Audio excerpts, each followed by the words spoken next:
lanjut nonton video ini, jangan lupa tekan tombol subscribe, nyalain loncengnya, like, dan share ke teman-teman kalian. Salam delegasi. Pada kesempatan kali ini kita coba berbincang-bincang perihal Bank Minyak Jelantah yang diprakarsai oleh Koperasi Argado Bonani Pinasa. Seperti apa sih Bank Minyak Jelantah itu sendiri? Mari kita coba dengar pandangan dan pendapat dari tamu istimewa kita pada kesempatan kali ini. Kami ucapkan selamat datang Pak Mukhtar Sinaga, SPMM, selaku penggiat sawit berkelanjutan, dan saat ini kebetulan beliau adalah Wakil Sekretaris DPP Samade Sawitku Masa Depanku. Beliau juga bagian dari Koperasi Argado Bonani Pinasa. Kemudian di sini kita di tengah-tengah hadir Ibu Erika Rosdiana Panjaitan. Selamat hadir Bu, selaku Ketua Koperasi. Dan juga kita kehadiran tamu kita Bu Ria Kurni, SP, selaku pemerhati maupun aktivis perempuan Sumatera Utara. Baik, tamu kita yang istimewa pada hari ini, kita coba membuka bincang-bincang kita perihal apa sih minyak jelantah, bagaimana yang dimaksud Bank Minyak Jelantah itu sendiri. Itu pertama sekali kita coba minta pandangan dan pendapat dari Pak Mukhtar Sinaga selaku penggiat sawit berkelanjutan. Kira-kira menurut pandangan dan pendapat Bapak, yang dimaksud dengan minyak jelantah itu sendiri seperti apa? Karena masyarakat hanya tahu minyak jelantah, mungkin pemikirannya hanya tahu yang minyak yang habis dipakai di menggoreng di rumahnya, makanya disebut minyak jelantah. Adakah lebih pemahaman, lebih pengertian lebih jauh lagi terhadap minyak jelantah itu? Silahkan. Oke, baik, terima kasih. Untuk proses pengolahan daripada minyak jelantah ini merupakan hasil produk akhir, hasil minyak makan yang diciptakan oleh para ibu-ibu rumah tangga maupun para industri yang menghasilkan produk akhir setelah hasil olahan menggoreng atau membuat industri. Itu terjadi suatu proses minyak akhir atau minyak jelantah. Nah, minyak jelantah ini kita ketahui ini tidak digunakan kembali, tidak digunakan kembali oleh ibu-ibu atau para industri pengusaha. Namun di beberapa daerah mungkin ini menjadi konsumsi kembali gitu, sebagai kalau biasa Jadi kebutuhannya, karena keraknya itu katanya enak gitu. Padahal itu merupakan sumber penyakit bagi kesehatan manusia, terutama paling dominan adalah penyakit untuk menciptakan penyakit jantung. Nah, sehingga sangat disayangkan kepada masyarakat untuk mengolah kembali minyak makan itu atau minyak jelantah itu didaur ulang kembali untuk dikonsumsi, sehingga ini yang kata umum di lazim disebut adalah merupakan limbah. Ini bisa merugikan kesehatan bagi masyarakat. Biasanya itu dipengaruhi karena ketidaktahuan atau memang karena keadaan, biasanya seperti apa?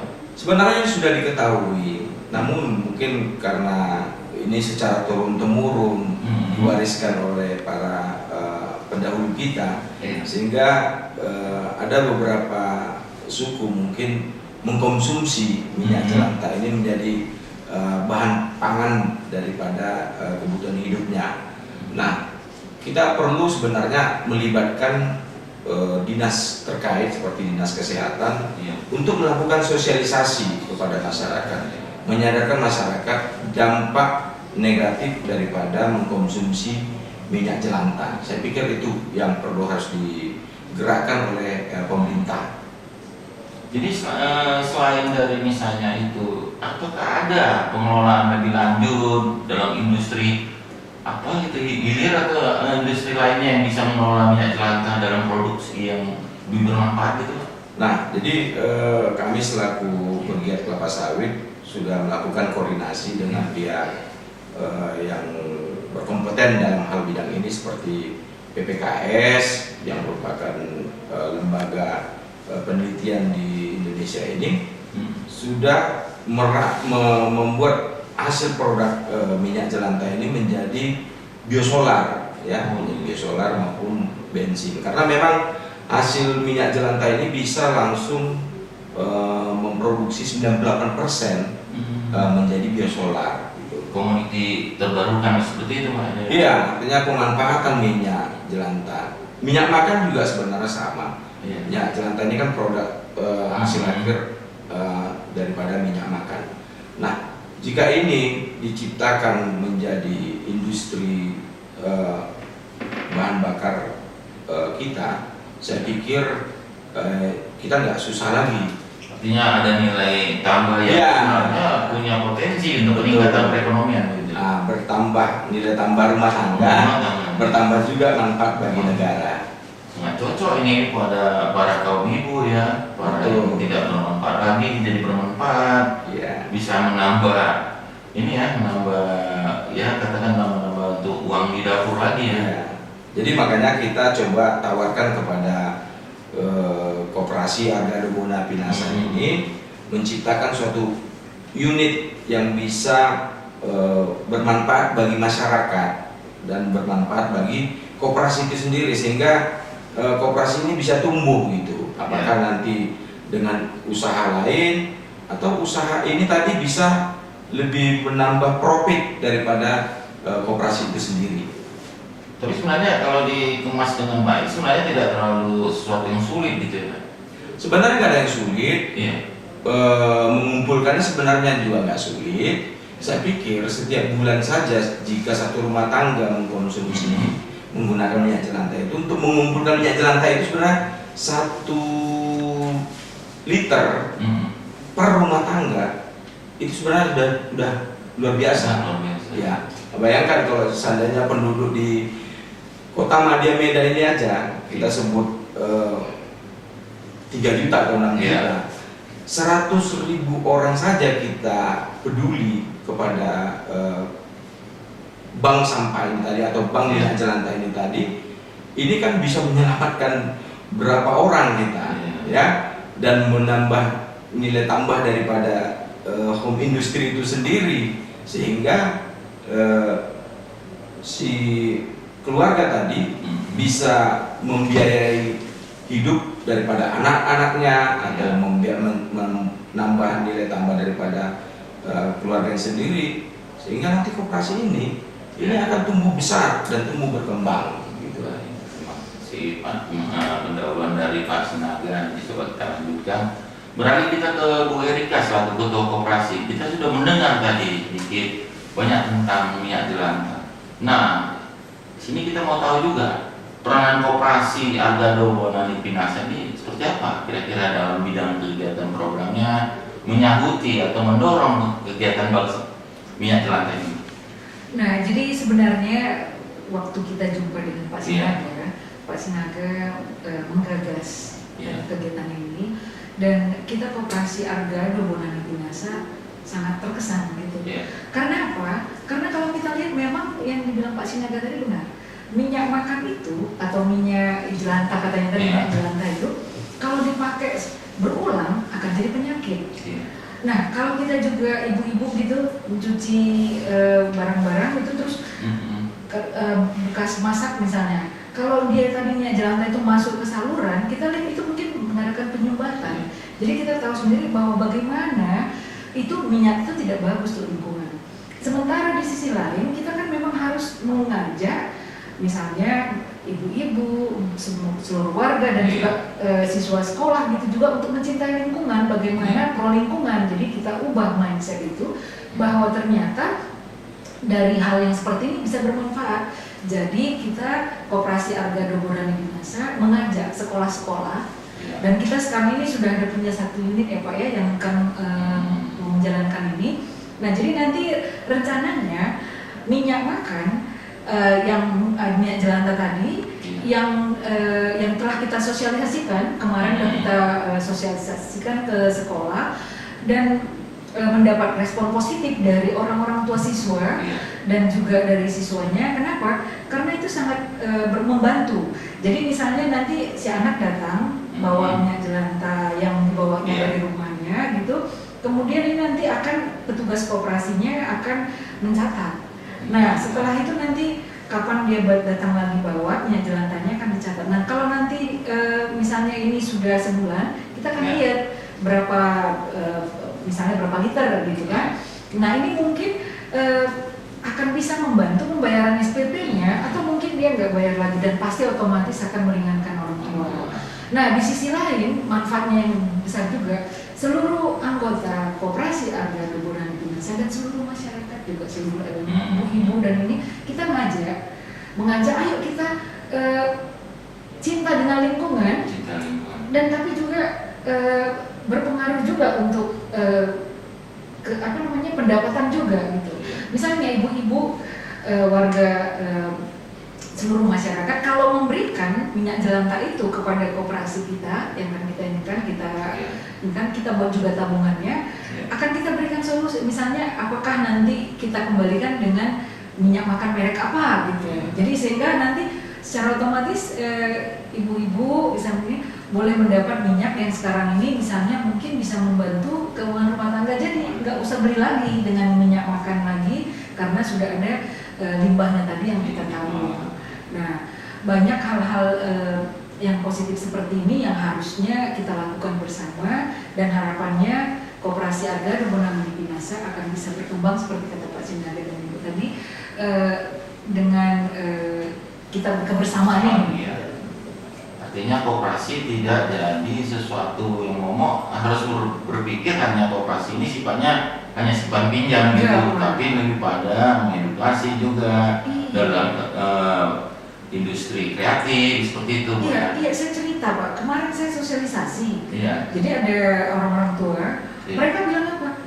Yang seperti Bapak katakan tadi, Bu, kami selama ini lihat koperasi itu agak hilang kepercayaan gitu. Tapi waktu Ibu ceritakan seperti ini, kalau ini terjadi kami mau masuk ke Arga. Saya mendengar itu tercerita sama Pak Sinaga, Pak, ini respon positif loh dari orang tua itu. Mereka bilang kalau ini namanya program ini memang menarik gitu.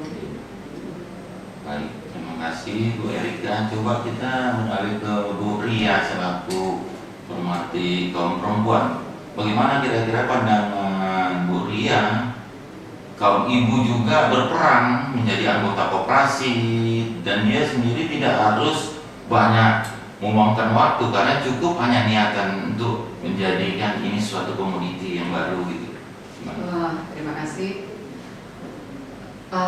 Yang saya tangkap tadi dari Pak Mutar sama Bu Rika tadi, yang pertama itu kan seperti sampaikan Pak Mutar tadi kan mengenai komoditi minyak jelantah. Jadi sebenarnya kita sudah pernah bercerita mengenai bagaimana sih sebenarnya minyak jelantah ini bisa menjadi profit buat masyarakat, khususnya pada kaum ibu lah.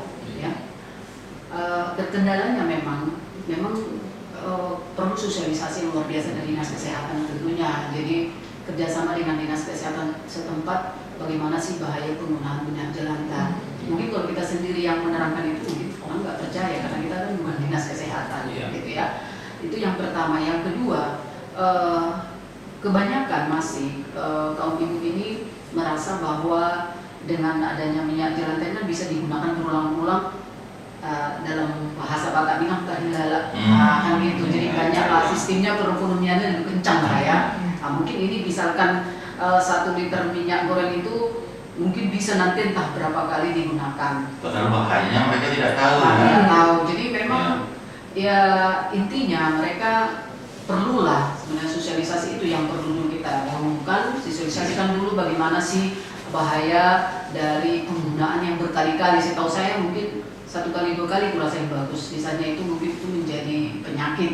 Nah, seperti yang bilang Bu Rika tadi, tidak juga untuk ke tubuh, lingkungan juga mungkin saat kita kan biasa ya ibu-ibu memasak dibuang ke saluran itu menjadi kayak beruntung ya, berlumut-lumut lah itu jadinya. Tentu juga menambah pengeluaran juga buat ibu-ibu kalau itu tersumbat ya kan. Jadi sebenarnya harus balance juga antara keinginan masyarakat khususnya kaum ibu bagaimana sih sebenarnya penggunaan minyak jelantah itu sebaiknya dan bagaimana bahayanya dan apa saja yang menjadi profit. Misalkan yang disampaikan Ibu Rika tadi penggunaan koperasi. Saya menanggapi dari Ibu Rika mengenai koperasi. Seperti sampaikan Bu Rika tadi, terkadang masyarakat itu tidak percaya dengan adanya koperasi karena mereka kira dalam koperasi pinjam larinya ke rentenir. Itu yang itu mungkin di mindset mereka. Tapi dengan adanya koperasi Argado Bonani Pinasa ini yang mengarahkan ke komoditi, dalam arti kan minyak jelantah yang mungkin setelah disampaikan Pak Mutoro tadi bisa menjadi biosolar, pertalite, mungkin bisa digunakan orang-orang kantor yang berplat merah, plat dinas lah istilahnya ya. Tapi itu juga perlu sosialisasi juga, tidak segampang yang kita sampaikan bahwa itu bisa langsung terjadi. Yang terakhir mengenai koperasi ini, kalau boleh disaran aja, kalau boleh ini Bu, itu juga perlu sosialisasi karena mungkin mereka ini berpikir apa sih memang mungkin seperti Ibu sampaikan tadi koperasi itu dengan menerapkan minyak jelantah itulah dulu khususnya, tapi kan mereka bagaimana ini sistemnya, harganya per kilonya atau per liter kah kan gitu ya, mungkin mengumpulkan satu bulan itu belum tentu bisa satu jerigen pun belum tentu, tapi niat mereka itu sudah merupakan salah satu kebanggaan buat koperasi Argado Bonani Pinasa. Semoga nantinya dengan adanya sosialisasi yang pertama yang saya sampaikan itu menjadi mengundang minat mereka untuk lebih mengerti, mengetahui dan perlu dilakukan memang sosialisasi dengan dinas kesehatan seperti itu. Baik, kita kembali ke Pak Sinaga. Menurut Pak Sinaga bagaimana membangun sinergisitas atau kerjasama pihak pemerintah maupun pihak swasta untuk menjembatani mewujudkan bank minyak jelantah itu sendiri nanti? Ya, saya pikir konsep membangun bank sampah ini atau bank minyak jelantah ini nanti dibutuhkan kolaborasi dari dinas koperasi, kemudian dinas kesehatan, mungkin bersama dengan koperasi Argado Bonani Pinasa ini melakukan suatu kegiatan sosialisasi, ya. Jadi kalau udah nanti dari pihak dinas koperasi dan dinas kesehatan bisa melakukan di tiap-tiap kelurahan atau tiap-tiap desa, saya pikir nanti ini bisa diterima oleh semua lapisan masyarakat karena memang seperti yang dibilang Ibu Ria tadi nggak mudah ini, tapi sebenarnya tidak sulit juga. Tidak sulit juga kalau untuk mengumpulkan itu, gitu. Karena kan setiap orang tua yang saya lihat, terutama kayak emak saya sendiri, ketika selesai melakukan gorengan, dia menuangkan minyak jelantah ini ke suatu mangkok, tempat wadahnya gitu. Nah, ini kalau dikumpul-kumpulin, ya bisa dapat ini kalau untuk mencari 1 liter aja per rumah tangga. Makanya saya bilang tadi, kalaulah ada 100.000 ibu-ibu rumah tangga memiliki kesadaran yang sama, saya pikir untuk mencari 100.000 ton itu nggak susah. Nah, kita nggak usah bilang 1 liter, kita bilang aja dulu 0,5 liter, udah dapat 50 ton gitu tiap bulan gitu. Jadi berapa orang yang bisa kita bantu anak-anak bersekolah namanya gitu, berapa orang yang kita bantu dari sisi kesehatannya, sehingga koperasi Argado Bonani Pinasa ini bisa bermanfaat bagi masyarakat dan terutama bagi anggota dan terkhusus buat untuk negara, karena nanti kan ada pajak yang harus dibayarkan oleh pihak koperasi itu kepada negara. Apalagi kalau ini sudah bisa diterima secara umum ya. Betul. Karena memang minyak jelantah itu sendiri sesuatu yang tidak asing dalam kehidupan sehari-hari, baik di rumah maupun ya kita lihat gorengan-gorengan industri yang kecil-kecil gitu ya. Baik, Bu Erika, bagaimana ini kita sudah mendengar tadi Pak Sinaga menyatakan ini harus terbangun. Kira-kira harapan Ibu selaku ketua koperasi untuk mewujudkan ini seperti apa nanti? Iya, kami dari Koperasi Argado Bonani Pinasa ya berharap kegiatan ini ya didukung semua oleh masyarakat karena ini sangat berguna. Bukan hanya bagi masyarakat, bagi lingkungan yang seperti kita tadi tadi. Nah, jadi ini memang kami minta juga Bapak dari Dinas Koperasi, juga dari Kesehatan bekerja sama yang sinergis sehingga program yang sangat bagus, yang sangat mulia ini yang bisa menolong orang dari penyakit, yang bisa membantu lingkungan ini dapat terwujud. Dan yang paling penting kesejahteraan karena itu. Ada yang mau ditambah Ibu? Saya tambahkan sedikit lagi terkait dengan yang disampaikan Pak Mutar tadi mengenai kolaborasi dari Dinas Kesehatan, masyarakat, terlebih dari pemerintah lah ya untuk mengadakan sosialisasi itu. Memang gampang-gampang susah sebenarnya, tapi ada rencana saya sebenarnya dari itu udah pernah menyampaikan itu sama Pak Mutar. Rencana saya kan mengadakan di Samosir. Jadi saya sudah bicara dengan Kepala Dinas Kesehatan Kabupaten Samosir untuk mengadakan sosialisasi di sana mengenai bahaya penggunaan minyak jelantah. Itulah sebenarnya maksudnya seperti itulah. Mungkin kita perlu mengundang lah ya salah satu pakar yang mengerti apa sih sebenarnya sebaik apa sih penggunaan dari minyak jelantah tersebut.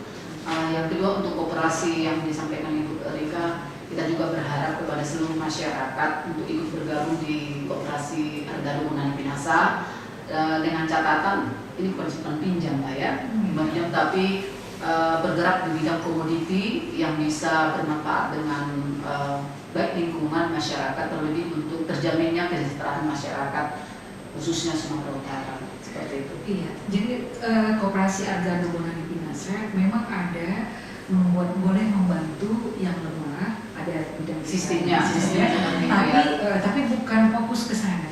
Jadi kita adalah koperasi pemasaran yang berjuang bersama-sama dengan usaha UMKM yang ingin untuk supaya bagaimana bisa naik. Artinya banyak bidang kegiatan yang bisa dilakukan dalam koperasi ini. Jadi kalau simpan pinjam di situ pun umumnya kita bantu yang UMKM yang lemah gitu. Jadi berarti tidak hanya terfokus di komoditi ya. Jadi persyaratannya ini kalau untuk misalkan ini kan dikaitkan dengan UMKM. Kebetulan saya kan bergerak di bidang UMKM juga. Jadi khususnya masyarakat yang di Samosir sana kan khususnya Partono itu kan memang perlu memiliki anak angkat. Ya anak angkat, ayah angkat seperti itu dalam arti di sana kan memang modal yang kurang gitu loh. Di samping dari penggunaan minyak jelantah ya martonur juga kan sambil martonur mereka bisa mengisikan minyak jelantah tersebut. Tapi yang di sana Bu, salah satu yang menjadi kendala di sana adalah modal mereka. Yang kedua adalah pemasaran karena pemasaran tenun itu kan memang tenun Batak itu kan agak susah dan lebih mahal dibanding dengan Iskaro ya, jadi berkaitan dengan koperasi. Jadi harapan saya kalau memang gitu, ini seluruh Sumatera Utara kah atau hanya di Medan? Kita Sumatera Utara. Jadi harapan saya nantinya mungkin Argado Bonani Pinasa bisa datang ke Samosir, dikumpulkan UMKM di sana. Yang mungkin karena kan mereka sekarang kan tadinya mungkin kalau memang ada koperasi ini yang kan ada dari bank itu kan ada sistem mikro. Tapi mungkin persyaratannya lebih rumit. Jadi mungkin dengan adanya Koperasi Argado Bonani Pinasa ini bisa membantu UMKM yang ada di Samosir. Itu harapan saya untuk Koperasi Argado Bonani Pinasa. Untuk Pak Mutar ada sedikit nih permohonan. Boleh. Pak Mutar ini kan salah satu pejabat lah ya di PT 4 ya. Ya, ada 4. Jadi harapan saya seperti ini. Kita pernah mungkin juga bisa nanti berkelanjutan mengenai minyak jelantah ini. Saya kemarin pernah mendengar bahwa minyak jelantah ini juga bisa digunakan sebagai pupuk.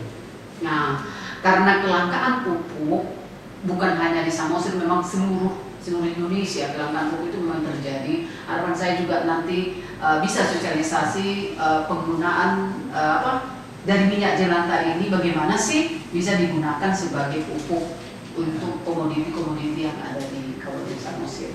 Itu permintaan. Apakah itu memungkinkan dari ini bahannya dari minyak jelantah kira-kira gimana? Sepemahaman saya selama saya mengetahui tentang produk turunan kelapa sawit atau produk turunan minyak nabati, hingga saat ini memang belum ada temuan ataupun penelitian yang menyatakan bisa digunakan menjadi pupuk gitu. Tapi mungkin di sisi produk hilir lainnya itu ada gitu, seperti limbah kelapa sawit itu bisa dijadikan pupuk bagi masyarakat.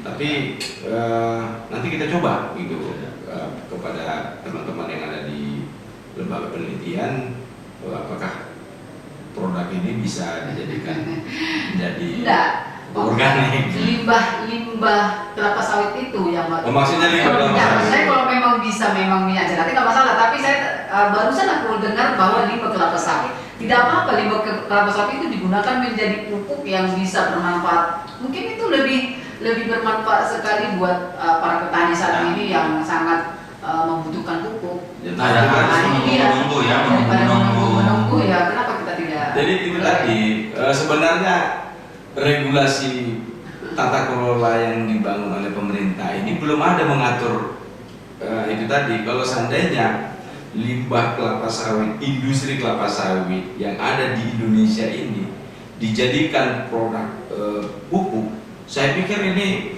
Indonesia ya pada umumnya produk para petani itu nggak susah kita mencari pupuk. Memang yang paling susah ini kan sebenarnya pupuk. Itu kan pupuk organik ya. Kalau pupuk anorganik itu memang bahan bakunya itu dari Rusia dan negara lainnya seperti Jerman.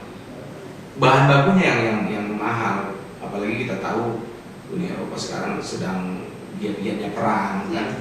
Makanya pupuk kita ini saat ini luar biasa harganya. Jadi itu kalau soal masalah minyak jelantah tadi menjadi pupuk, sepemahaman saya belum ada gitu. Baik Pak Sinaga, kira-kira ada himbauan kepada masyarakat secara umum agar bisa mungkin didengar masyarakat dengan acara podcast ini, kira-kira bagaimana terhadap minyak jelantah itu? Baik, bahaya atau apa?